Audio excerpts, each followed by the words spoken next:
এক নম্বরটা ম্যাডাম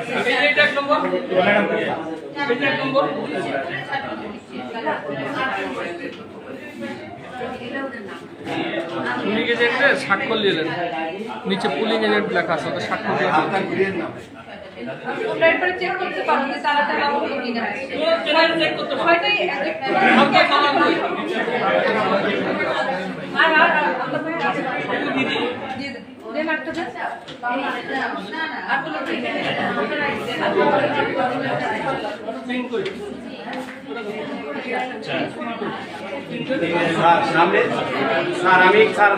আপনি একটু এক সাইডে আপনার ম্যাডাম আপনি এই দিকে ঘুরে যান, এই দিকে।